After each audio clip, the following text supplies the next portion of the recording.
Bismillahirrahmanirrahim.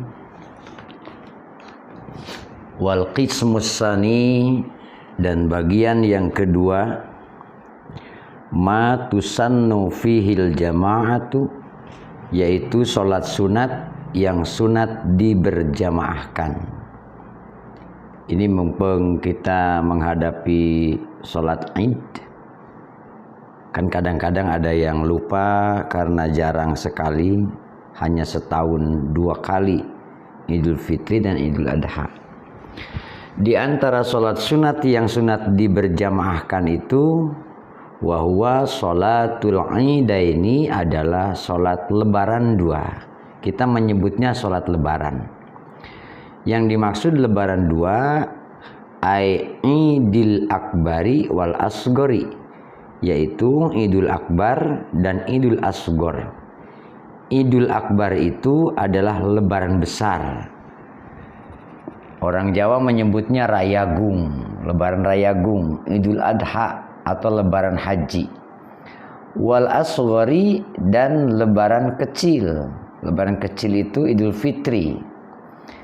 Waktunya baina tulu'i syamsi wa zawaliha, mulai terbit matahari sampai lingsirnya matahari. Ini waktunya. Bahkan di sini disebutkan lakin yusannu ta'khiruha hatta tartafi'a syamsi. Bahkan disunatkan mengakhirkannya sampai matahari itu naik sedikit.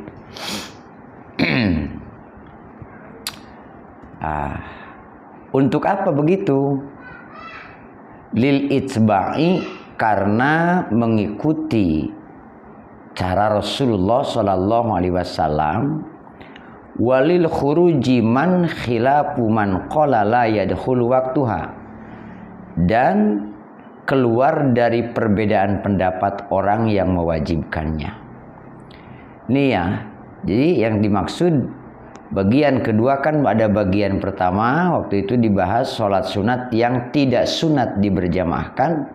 Kemudian ini adalah sholat sunat yang sunat diberjamaahkan, yaitu sholat Idul Fitri dan sholat Idul Adha. Rokaatnya sholat Id itu wahia rokaatani, ada 2 rakaat. 2 rakaat. Caranya yukabbiru nadban fil ula rakaatayil idaini walau maqdiyatan alal aujahi, yaitu bertakbir, hukumnya sama sunat, pada rokaat pertama dari sholat Id itu, baik itu Idul Fitri atau Idul Adha, bahkan sekalipun yang dikodo, misalnya tidak keburu hari lebaran tanggal 1 Syawalnya, kemudian kodo besoknya, alal aujahi, menurut pendapat aujah. Jadi di rokaat pertama Idul Fitri atau Idul Adha membaca takbir ba'da iftitahi sab'an, setelah membaca doa iftitah, takbirnya itu sab'an, 7 kali. 7 kali takbiran. Yang kita biasa di antara takbir dengan takbir itu membaca tasbih, subhanallahi walhamdulillahi wala ilaha illallah wallahu akbar. Ada yang menambahkan pula wala haula wala quwata illa billahil aliyil adzim. Sudah pada paham itu.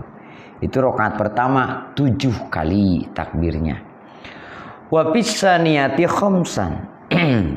Dan pada rakaat kedua membaca takbirnya itu sebelum membaca Fatihah 5 kali. Jadi rakaat pertama sebelum Fatihah atau setelah doa iftitah baca takbir 7 kali, dan pada rakaat kedua sebelum membaca Fatihah membaca takbirnya 5 kali. Qabla ta'awudin fihima, yaitu sebelum membaca ta'awud pada rakaat pertama atau pada rakaat kedua. Sebelum Fatihah kan baca a'udzubillahi minasyaitonirrajim. Nah, sebelum membaca itu takbir dulu. Rakaat pertama sebanyak 7 kali dan rakaat kedua sebanyak 5 kali.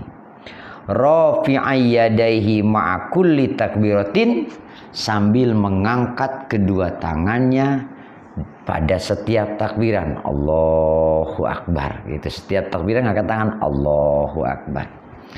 Malam yasra' fi qiraatin, ada juga yang baca malam yusri fi qiraatin, selagi dia belum membaca Fatihah.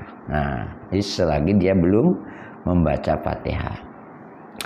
Wala yutadaraku fisaniyati intarakahu fil ula, dan jangan bertakbir di rakaat kedua apabila di rakaat pertama tidak bertakbir. Misalnya lupa rakaat pertama tidak bertakbir, maka rakaat kedua tidak usah bertakbir. Ini adalah qaul mu'tamad menurut Ibnu Hajar. Menurut Ibnu Hajar Al-Haytami, maka jika pada rakaat pertama ia tidak bertakbir, maka pada rakaat kedua tidak usah bertakbir. Lain lagi dengan pendapat Imam Romli. Wajar Romli ala, tetapi beda lagi, Imam Romli itu menjalankan takbir pada rakaat kedua sekalipun pada rakaat pertama dia tidak melaksanakan takbir. Gampang lah ya. Kemudian wa fi lailatihima min gurubi syamsi ila ayyuhrimal imamu ma'araf isautin, dan disunatkan bertakbir pada malam malam lebaran itu, malam takbiran lah ya. Makanya namanya di kita itu malam takbiran, karena emang malaman sholat Id itu takbiran semalam suntuk. Nah, takbir malamnya itu yusannu, ya, disunatkan itu. Pada malam Idul Fitri, pada malam Idul Adha disunatkan bertakbir semalam suntuk. Bahkan ada dalam hadis, barang siapa yang menghidupkan malam takbiran, maka Allah akan menjadikan maka dia tidak akan mati hatinya pada waktunya mati orang-orang yang mati hatinya. Itu ini ya, sunat bertakbir semalam. Di rumah, di majlis taklim, di masjid-masjid, bahkan termasuk di jalan-jalan ya bertakbir terus. Nah, mana-mana bertakbir. Ini yang disebut wahada takbir yusamma mursalan, yang disebut takbir mursal. Karena ada firman Allah, walitukmilul iddata walitukabbirullah, ya. Nah, bertakbir. Jadi kiaskan ke situ, yaitu melaksanakan takbir. Takbirnya itu di mana? Sambil duduk, sambil berdiri, sambil tiduran, ya, bertakbir terus. Mereka ada di mana? Di jalan, di rumah, di masjid, di pasar. Apakah dia jalan kaki atau dalam kendaraan, bertakbir terus. Itu disebutnya takbir mursal. Nah, takbir mursal ini dibaca terus dengan ma'arofnya sautin, ditinggikan suaranya, dikeraskan suaranya, ya, itu jahar, takbir Allahu Akbar gitu. Nah, itu. Wa aqiba kulli sholatin walau janazatin, dan dibaca lagi takbir pada setiap selesai sholat, sekalipun sholat jenazah. Ini yang dimaksud dengan dinamakan takbir muqayyad, ya. Takbir muqayyad. Jadi ada takbir mursal, ada takbir muqayyad. Kalau takbir mursal ya hanya malam takbiran sampai imam, sampai khotib naik di mimbar. Setelah itu sudah tidak ada lagi takbiran. Beda lagi dengan takbir muqayyad. Kalau takbir muqayyad itu terus setiap ba'da sholat, sekalipun sholat jenazah. min subhi arafata ila asri akhiri ayami tasyriki, dari mulai subuh hari Arafah ya kan sampai dengan asar akhir ayamu tasyrik. Nah, 11, 12, 13 itu takbir terus ya. Min subhi arafata, dari mulai subuh Arafah. Itu disebutnya takbir muqayyad. Wa fi asyri dzulhijjati, dan pada tanggal 10 Dzulhijjah. Hina yara syai'an, di tanggal 10 Dzulhijjah itu ketika melihat sesuatu mimbahi matil an'am, dari binatang-binatang ternak yang biasa dikurbankan, itu sunat bertakbir. Lihat kambing takbir, lihat unta takbir, lihat sapi takbir.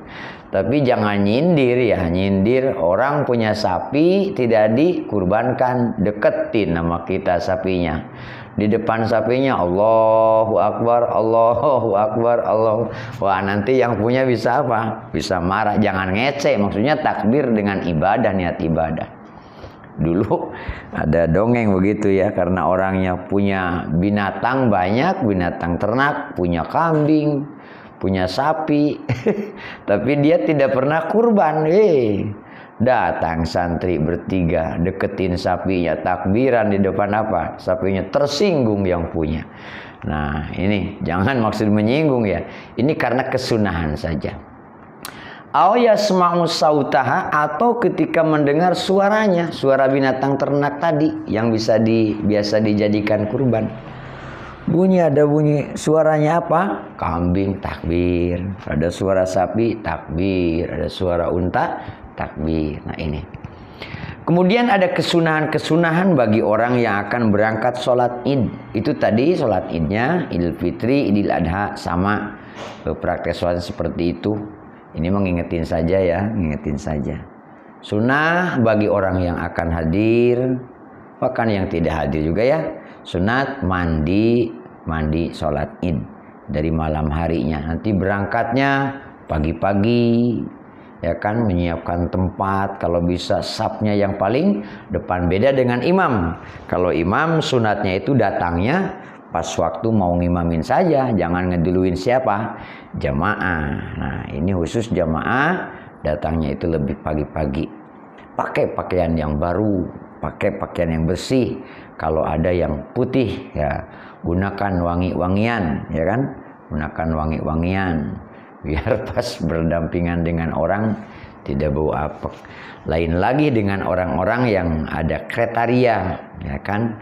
Perempuan yang centil, atau ya, adalah dalam fikih yang gak enak enak nyebutnya ya, ada aturan-aturan tertentunya. Nah, itu diantaranya apa yang disunahkan. Ini sudah mafhum semuanya, hanya mengingatkan saja kepada teman-teman saya yang barangkali lupa prakteknya ya. Mudah-mudahan puasa kita diterima oleh Allah Subhanahu wa taala, dan kita bisa melaksanakan sholat id, kemudian nanti disambung puasa Syawal, dan bisa bertemu lagi dengan Ramadan yang akan datang. Semoga manfaat. Allahumma innaka afun karim tuhibbul afwa fa'fu anna.